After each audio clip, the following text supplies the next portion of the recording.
Përshëndetje të gjithëve dhe mirë se erdhët në kuzhinën e Rajanës.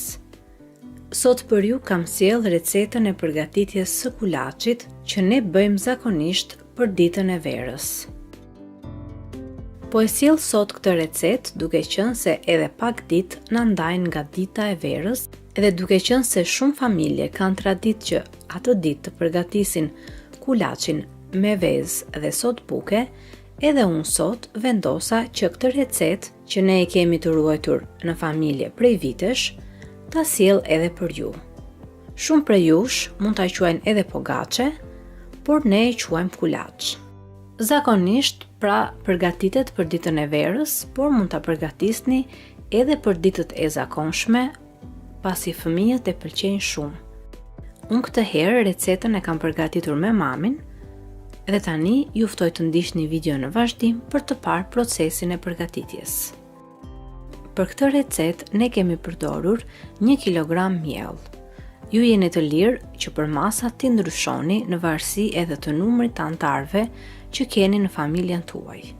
E kemi hedhur miellin në një enë dhe aty tek mielli kemi shtuar edhe 2 kokra vezë. Shtojmë gjithashtu tek mielli edhe pak krip. Do të shtojmë 1 lugë çaj me sodë buke dhe gjysmë lugë çaj me baking powder ose pluhur fryrës që përdoret për pjekje. Për këtë recetë do të përdorim gjithashtu edhe 500 gram kos. Kosin mund ta holloni pak me ujë. Gjithsesi, ju mund të shtoni kos deri në atë pikë që të shikoni që keni formuar një brumë të butë dhe që nuk ju ngjisin duart.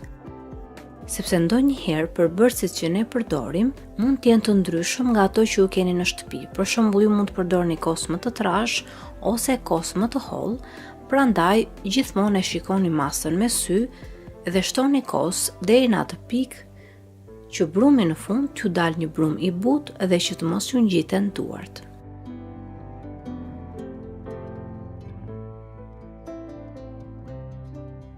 Tani duke përzier të gjithë përbërësit së bashku dhe duke shtuar her pas here nga pak kos, do të formojmë brumin.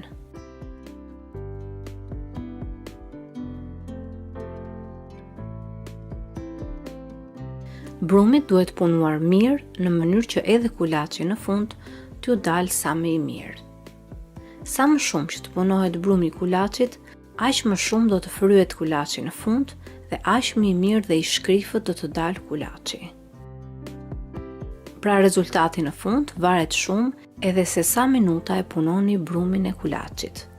Siç u thash, ne i quajmë kulaç, por ka zona që mund ta quajnë edhe me emra të tjerë, shumë mund ta quajnë edhe pogaçe, varet se si jeni mësuar që ta quani në familjen tuaj.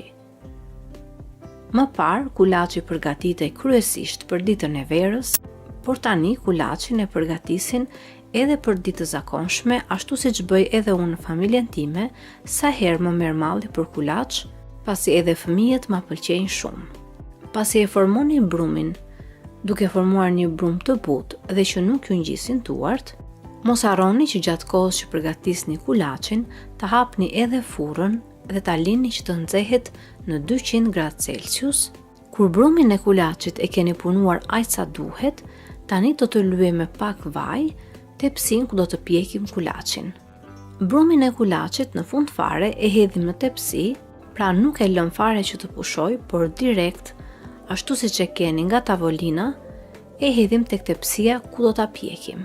Dhe më pas brumin e ngjeshim pak me duar, duke i dhënë një trashësi mesatare. Pra mos e bëni kulaçin as shumë të hollë dhe jo shumë të trash, pasi edhe kur ta piqni, kulaçi do të fryhet vetvetiu dhe ju do ta shikoni edhe në fund se sa mirë është fryrë kulaçi, prandaj me këtë trashësi e keni perfekt. Sipër mund t'i bëni disa forma me një pirun, kjo është në dëshirën tuaj, ne gjithmonë e kemi përgatitur në këtë mënyrë dhe tani kulaçin e keni gati për ta futur në furrë. Sipër nuk do ta lyejmë me asnjë gjë, thjesht e fusim në furrën e nxehtë dhe e lëm që të piqet për të paktën 1 orë në 200 gradë Celsius. Ne e poqëm duke e vendosur tepsin në mesin e furrës dhe duke e hapur furrën në 200 gradë Celsius, duke e lënë në versionin e pjekjes njësoj si lart ashtu edhe poshtë. Gjithsesi, mënyrën se si pjek fura juaj e dini ju, prandaj veproni gjithmonë sipas furrës që keni në shtëpi. Nëse furra që keni në shtëpinë tuaj do ta pjeki kulaçin në pjesën e sipërme dhe do të shikoni që pjesa e poshtme ka akoma nevojë që të piqet, atëherë sipër ju mund t'i vendosni një letër për pjekje gjatë kohës që kulaçi piqet në furrë, ose një letër alumini, duke e mbrojtur kulaçin në pjesën e sipërme që të mos çudiqet. Pra pasi kulaçi merr ngjyrën që duhet në pjesën e sipërme, sipër mund t'i vendosni edhe një letër alumini dhe ta lini kulaçin që të piqet akoma në furrë, pasi nëse kulaçi nuk piqet për të paktën një orë, atëherë ka shumë mundësi që në fund fare kulaçi të mos ju kullojë dhe të mos ju piqet në pjesën e brendshme.